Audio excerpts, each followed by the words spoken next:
श्री कृष्ण बच्चों, कक्षा 4th में आपका फिर से स्वागत है। कक्षा 4th में आज हम पाठ संख्या 6 पेड़ पौधों की देखभाल के पाठ का आगे का हिस्सा जारी रखेंगे। अब तक पाठ में हमने पढ़ लिया है कि कुछ पेड़ पौधे अपने आप उग जाते हैं और कुछ पेड़ पौधों को उगाना पड़ता है। पेड़ जो आकार में बड़ा होता है और जिसका तना मोटा होता है वो पेड़ कहलाता है, और जो पौधा होता है उसका तना छोटा होता है और वो आकार में छोटा होता है। ठीक है, तो ये हो गया हमारा पेड़ और पौधों का अंतर। उसके बाद में हमने जड़ों के कार्य के बारे में पढ़ा था कि जड़ के कार्य क्या क्या होते हैं, और उसके बाद में हमने राज्य वृक्ष और राष्ट्रीय वृक्ष के बारे में भी पढ़ा था बच्चों। तो वापस कर दोहरा देते हैं कि राज्य वृक्ष खेजड़ी होता है और राष्ट्रीय वृक्ष बरगद का पेड़ होता है। ठीक है, आइए आज हम रेगिस्तानी पौधों के बारे में पढ़ते हैं। ठीक है, रेगिस्तानी पौधे कौन कौन से होते हैं आइए देखते हैं। हम कौन से इलाकों में रहते हैं बच्चों? राजस्थान क्या है? रेगिस्तानी इलाका है। क्या है? रेगिस्तानी इलाका। तो आज हम रेगिस्तानी इलाकों के बारे में अध्ययन करेंगे पाठ में। कैक्टस, नागफनी आदि की जड़ें बारिश के थोड़े से पानी को भी पूरी तरह सोख लेती है। कौन कौन से पौधे होते हैं जो बारिश के थोड़े से पानी को भी पूरी तरह से सोख लेते हैं बच्चों? कैक्टस और नागफनी का पौधा है। कैक्टस और नागफनी की जो जड़ें होती हैं वो क्या करती हैं?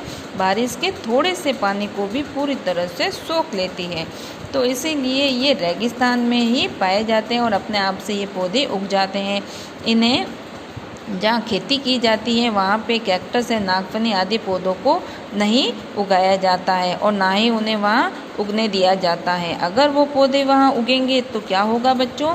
जो फसल है ना, जो किसान ने फसल बो रखी है, जैसे गेहूँ है, बाजरी है, जो भी कपास वगैरह है, तो ये कैक्टस और नागफनी की जड़ें क्या करती हैं? अपने आसपास के सारे पानी को सोख लेती हैं, थोड़े से पानी को भी वो सोख लेती हैं। तो जो फसल है उसे पानी कम मिलेगा और वो अच्छे से नहीं पनप पाएगी। इसीलिए कैक्टस और नागफनी की ज़्यादातर रेगिस्तानी इलाकों में होती हैं। ठीक है, तो इनकी जड़ें इतनी लंबी चौड़ी होती हैं कि ये पानी को पूरी तरह से सोख लेती हैं। अब देखो बच्चों, आपको ये पौधे की जड़ें दिखाई दे रही है ना? हाँ, एक ये देखो, यहाँ से ये ज़मीन के ऊपर का हिस्सा हो गया और ये ज़मीन के नीचे का हिस्सा हो गया। ये जड़ें देखो फैलती जा रही है ना। ठीक है, जो बालू मिट्टी होती है वहाँ पे ये जड़ें अच्छे से फैल जाती हैं, और खेजड़ी की जड़ें तो अपने आप से बहुत दूर तक जब पानी को ढूंढती पानी की दिशा में फैलती जाती हैं। आपके आसपास कहीं घास या दूब लग रही हो तो उसे जड़ सहित उखाड़ने की कोशिश कीजिए। क्या कह रहा है कि अगर आपके आसपास कहीं घास या दूब लग रही हो तो उसे जड़ सहित उखाड़ने की कोशिश कीजिएगा। अब घास या दूब वो तो हर किसी के बगीचे घर के आगे हो सकती है ना, बगीचे में लगी हुई होगी, तो वो उसकी जड़ें हम उखेड़ेंगे तो क्या होगा बच्चों? फट से उखड़ जाएगी ना। हाँ, अगर ऐसे आपको अगर पेड़ को उखाड़ने की कहे तो उखाड़ हिलेगा ही नहीं वो, है ना। मगर दूब है, इसकी दूब या घास की जड़ कैसे होती है? एकदम कमज़ोर होती है, ज़्यादा गहराई में नहीं गई भी होती है, तो ये फट से एकदम से एक झटके में ही टूट जाती है जड़। क्या घास आसानी से निकल गई? अब फिर क्या प्रश्न पूछ रहा है कि आपने दूब या घास लगी है उसे तोड़ने की कोशिश की है, उखाड़ने की कोशिश की है उसकी जड़ को, तो क्या वो घास आसानी से निकल गई? अब आप समझ गए होंगे कि जड़ पेड़ पौधों को ज़मीन से बांधे रखने में मदद करती हैं। क्या अब आप समझ गए ना कि देखो, एक पेड़ है वो क्या कर रहा है? जड़ क्या काम कर रही है? पेड़ को स्थिर रखने का काम कर रही है। अब पेड़ स्थिर कब रहेगा? जब इसकी जड़ें ज़्यादा लंबी फैली हुई होगी। अब घास या दूब की जड़ तो क्या है? सिर्फ एक डाली बनी हुई होती है, ज़्यादा फैलती नहीं है ना।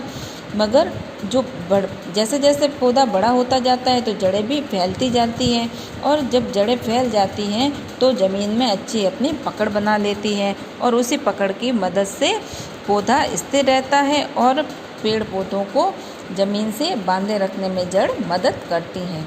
ध्यान रखें, उखाड़ी हुई घास को फिर ज़मीन में लगा दीजिए। अब आपने ये जानने के लिए घास को उखाड़ा था ना कि आसानी से उखड़ सकती है या नहीं, तो अब जो आपने घास उखेड़ी थी उसे फिर से ज़मीन में लगा देंगे।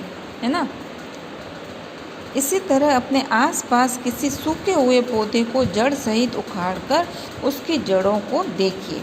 अब देखो, आपको ये सूखा हुआ पौधा दिखाई दे रहा है बच्चों, है ना। गमले में सूखा हुआ पौधा, इसके पत्ते सूख गए हैं, डालियाँ भी, इसकी टहनियाँ भी बिल्कुल सूख गई हैं। तो क्या करना है, हमें इस पौधे की जड़ को, इस पौधे को मिट्टी से हटाना है, उखाड़ना है, और उसके बाद में इसकी जड़ों को देखना है। हम जड़ों को देखने पे हमें क्या दिखाई देगा बच्चों, अपनी कॉपी में जड़ का चित्र बनाने की कोशिश कीजिए। अब जो ये जड़ है, इसका आपको क्या करना है, कॉपी के अंदर एक सुंदर सा चित्र बनाना है। बहुत आसान है, एक लंबी सी लाइन बना देनी है और ऐसे आड़ी टेढ़ी लाइनें बनानी है। ठीक है, आपको क्या लगता है यह पौधा क्यों सूख गया? हमें अनावश्यक रूप से पेड़ पौधों को नुकसान नहीं पहुंचाना चाहिए। अब इस गमले में जो पौधा सूखा है, वो पौधा क्यों सूख गया? क्या उसको पर्याप्त प्रकाश नहीं मिला सूर्य का? क्या उसको पर्याप्त हवा नहीं मिली? क्या उसे पर्याप्त खनिज लवण नहीं मिले? या फिर उसे पर्याप्त पानी नहीं मिला? तो ये पौधा क्यों सूख गया? देखो बच्चों, पौधा जब कब सूखता है, जब उसे एक तो सूर्य की रोशनी नहीं मिलती है, या उसे उचित खाद्य पदार्थ नहीं मिलते हैं, पानी नहीं मिलता है, या बहुत अधिक पानी से भी उसकी जड़ें गल जाती हैं और जड़ें गल के सड़ने लगती है, तो भी पौधा सूख जाता है। तो पौधा सूखने के कई कारण हो सकते हैं।